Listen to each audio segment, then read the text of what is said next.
Fala galera, beleza? Tudo bom? Seja bem-vindo à saga do carro usado. Hoje nós vamos continuar aqui, mas não com manutenções, mas com dicas muito importantes para você que tem um carro com câmbio automático ou até mesmo está pensando em comprar um carro com câmbio automático. Informações que vão te ajudar a economizar. Por quê? Porque se você utilizar esse câmbio aqui automático da maneira errada, os custos podem passar aí facilmente de 10 mil reais. Então, se você ainda não é inscrito no canal, seja muito bem-vindo, já se inscreve aqui no canal, porque aqui a gente tem feito então essa saga do carro usado, mostrando todas as manutenções, sejam preventivas ou corretivas, que você deve realizar aí no seu carro para você fazer com que ele possa durar muito mais tempo, fazer com que ele seja mais econômico e tudo mais. Aliás, se você tem um carro aqui que comprou zerinho, também presta atenção nas informações, nessas dicas, para você também economizar a longo prazo também, beleza? Então olha só, primeira coisa que a gente tem que falar para você explicar, né, certinho, é a questão desse tipo de câmbio. Nesse caso nós temos aqui na nossa CR-V um câmbio automático. O câmbio automático que ele tem ali um sistema que ele não tem a embreagem, ou seja, ele tem um conversor de torque. Esse conversor de torque faz exatamente esse papel da embreagem, né? Ele faz com que o carro, no momento que ele esteja ligado, ele não morra. Por exemplo, eu estou aqui com o carro ligado, se eu engatar ele, já deixar na posição para andar com ele, mesmo ele parado aqui, ele não vai morrer. Esse conversor de torque nada mais é, ele vai trabalhar com o óleo do câmbio, ele trabalha com um diferencial de pressão. Então, à medida que eu acelero o carro, você aumenta a pressão do óleo, fazendo então com que você possa ter as trocas de marchas. Esse conversor, ele trabalha também de uma maneira, digamos, que as pessoas gostam de explicar, que é um ventilador de frente com o outro. Então você tem uma rotação gerada pelo motor, né, pela força do motor, e a outra parte, que é a outra segunda carcaça, que exatamente que seria a parte que está virada para a caixa do câmbio, que onde você aumenta a rotação, com a rotação, a velocidade, o fluido e tudo mais, você vai fazer com que essa segunda carcaça que está no lado do câmbio comece a rodar também. Então, já diferente, outra coisa que a gente gosta de falar para vocês, né, que nós temos o câmbio automatizado, que seria basicamente, né, um câmbio manual com um sistema, com um robozinho que faz com que tenha as trocas automáticas. Nesse caso do câmbio automatizado, ele tem uma embreagem. Nós temos o câmbio ali também dupla embreagem, que é um sistema também automatizado, e o câmbio CVT também, que tem um sistema de conversor de torque. Olha só, primeira coisa que a gente tem que explicar para vocês são essas letras. Mostra pra gente aqui, amor. Olha só, aqui nós temos então basicamente o que a maioria dos carros automáticos tem: o P, o R, N, D, 2 e 1.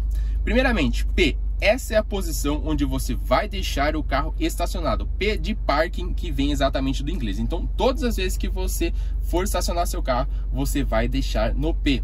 O R, basicamente, é então a posição para você dar a ré. Então, pressiona a alavanca, veio para cá, você vai possibilitar então com que seu carro dê a ré. N, exatamente a posição de neutro. Vamos deixar para cá. Exatamente o neutro. Quando você vai utilizar o neutro? Exatamente em situações onde que você deve realizar pequenas manobras com o seu carro. Por exemplo, seja na oficina, seja na garagem da sua casa, você precisa manobrar o carro sem ele estar ligado, você vai colocar então N. Mas sempre lembrando que câmbio automático, você faz pequenas manobras com o carro desligado, nunca longos percursos com ele no N, porque ele trabalha com óleo lubrificante. Se o carro movimentar, né, longos períodos sem ele estar girando, sem a lubrificação, você pode perder o seu câmbio automático. D, exatamente a posição de drive, onde você tem todas as trocas de marcha sendo realizadas de uma maneira automática, né? Por isso que é um câmbio automático. Aí nós temos logo abaixo o 2 e 1. O que significa isso? Significa que nós vamos estar limitando as trocas de marchas. Então, se nós colocarmos aqui na posição 1, olha só, vamos lá fazer na prática aqui, vou mostrar para vocês.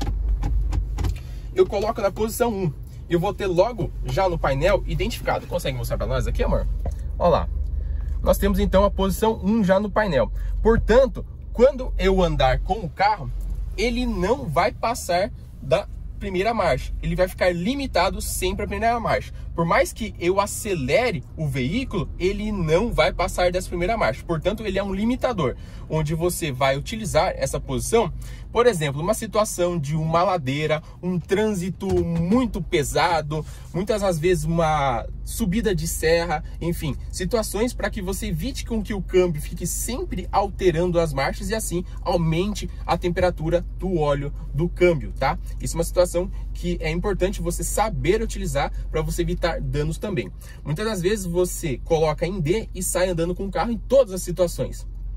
E isso que começa então exatamente a prejudicar o óleo, o câmbio em si, porque ele precisa de uma refrigeração e essa refrigeração é feita exatamente por esse óleo lubrificante. Nessa posição D, o central eletrônica, né, do câmbio, até mesmo do motor, ele sempre vai priorizar andar em baixas rotações, otimizando o consumo. Portanto, e às vezes você andando nessa situação de trânsito e tudo mais, ele vai ficar trocando marcha, andando em baixa rotação, e esse excesso de troca, essa diferença exatamente de rotação que vai existir, isso vai fazer com que você tenha um superaquecimento desse óleo do câmbio. Esse 2, no caso, nós teremos exatamente a mesma coisa, só que limitando entre primeira e segunda marcha. Uma situação, às vezes, que você pode necessitar de uma primeira e segunda marcha, por exemplo, uma descida de serra.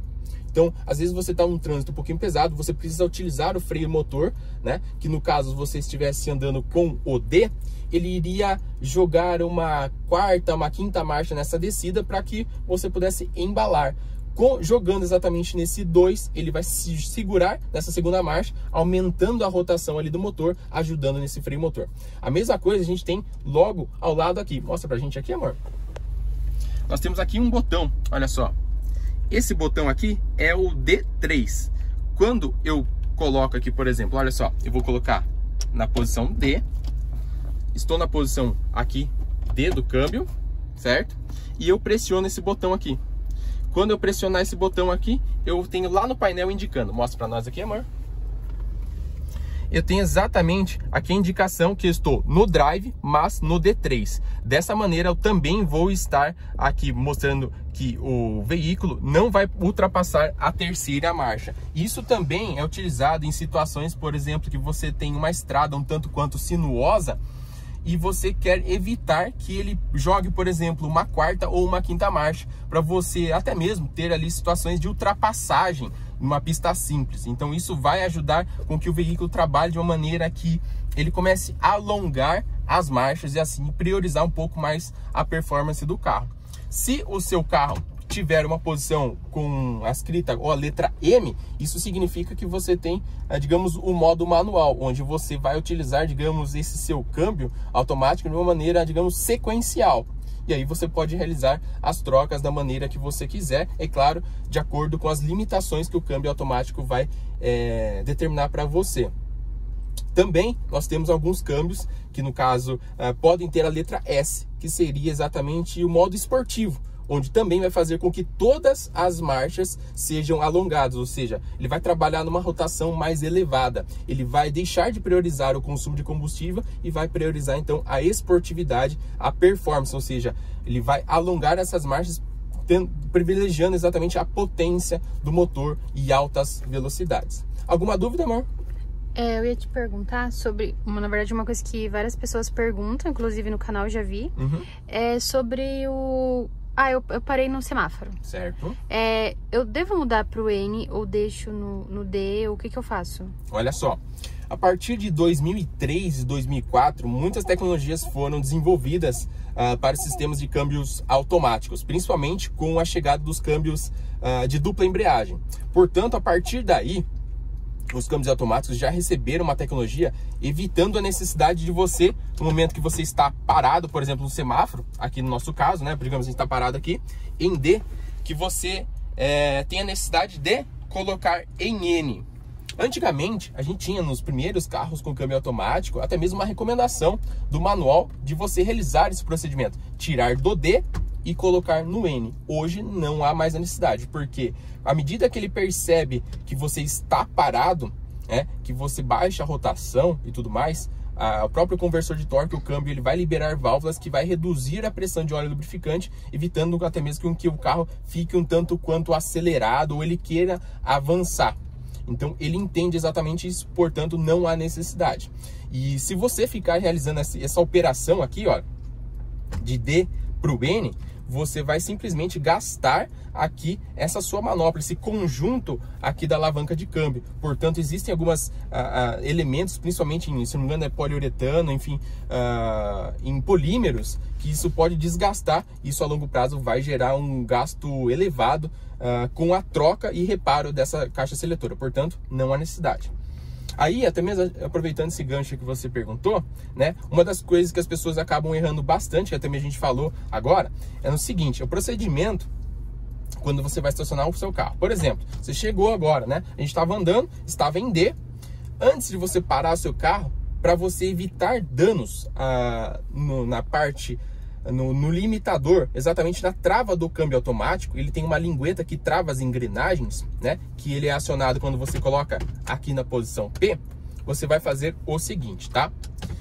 Está em D, você vai primeiramente colocar em N, seja numa ladeira ou qualquer momento. Isso é extremamente importante para você evitar esse desgaste prematuro dessa trava. Coloca então em N, com o pé no freio acionado. Em seguida, então, você vai pressionar o seu freio de estacionamento. No nosso caso aqui é no pé, ou se o seu carro for, então, freio de mão aqui, você vai pressionar ele e logo em seguida, então, você coloca na posição parque. Isso faz com que todas as forças sejam direcionadas para o freio e você retire todo o peso do carro sobre essa trava do câmbio automático, tá? Então, sempre realizar esse procedimento. Novamente, você está em D, você colocar ele em N. Todas as vezes que você for parar? Isso é uma recomendação para você evitar, digamos, desgastes prematuros. E claro, uma necessidade de um reparo nessa trava do câmbio automático, uma lingueta que fica exatamente localizada quando você faz esse acionamento da posição P. Então, coloca em N, segura o carro no freio, pressiona o freio de estacionamento ou puxa o freio de mão e coloca o P. Isso vai tirar exatamente todas essas forças. Isso é extremamente importante. Vale a pena a gente falar também, né, que nunca você, por exemplo, você está dando a ré. O carro começou a dar ré aqui. E aí você não espera o carro parar completamente e você já vem e joga um D para você sair. Às vezes está manobrando no estacionamento e tudo mais. Isso também é extremamente prejudicial. Com pressa, né? Exatamente, porque isso vai gerar um tranco ali nessa caixa de marchas e isso vai, a longo prazo, também dar problemas, tá? A mesma coisa se você estiver em D e você jogar um R. Outra recomendação que é muito importante, né? Nunca deixar em N, acelerou o carro e aí você colocar um D para tentar, digamos, arrancar, né? Isso também vai gerar um tranco no câmbio automático e vai, a longo prazo, isso dar problemas, dar desgastes prematuros em todo o conjunto de transmissão. Isso é muito importante você evitar. Mais alguma dúvida, amor? Vale a pena reforçar sobre a troca, né, desse lubrificante também. Acho que é bom você citar também. Exatamente. Muitos manuais já estão previstos a troca, alguns com 60 mil, outros com 80, outros com 100. Portanto, cada veículo vai ter exatamente a sua recomendação. Alguns carros, como por exemplo o câmbio CVT, não existe essa recomendação de troca, né? Falam que exatamente esse óleo lubrificante vai ter a durabilidade igual à durabilidade do projeto do carro. Por exemplo, se o carro for projetado para 400 mil quilômetros, esse óleo lubrificante ele vai durar a vida inteira, a vida útil inteira desse veículo. Portanto, não há necessidade de troca. Porém, há necessidade de verificar o nível. Essa verificação, na maioria dos casos, é recomendada a cada 20 mil quilômetros. Portanto, o carro parado em situação lugar plano, muitas das vezes é recomendado que você ligue o motor, deixe que ele chegue até a temperatura ideal de trabalho, ele acione a ventoinha e logo em seguida desliga o motor e faz a verificação do nível. Claro que cada carro, cada sistema de câmbio, ele tem uma recomendação, mas a maioria dos casos é exatamente essa. Então, logo que você desligar seu carro, a recomendação é que você puxe a vareta no intervalo de no máximo até 60 segundos, porque senão pode ter uma variação até mesmo no nível. Então, é muito importante você seguir à risca o que está no manual, a recomendação, para verificar o nível e assim você não ter nenhum tipo de erro. Excelente.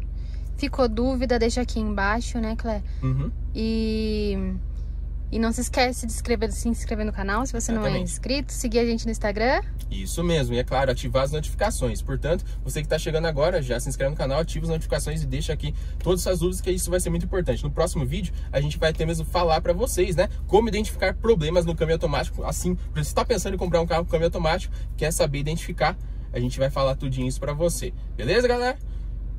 Se tem alguma dúvida, quer saber o que você quer ver aqui no canal, deixa aqui embaixo que a gente lê todos os comentários e a gente vai fazer o conteúdo para ajudar vocês a cuidar bem do carro de vocês e fazer ele, ó, durar muito e valorizar, né? Com toda certeza. Espero que vocês tenham gostado. Um grande abraço e até mais. Até mais.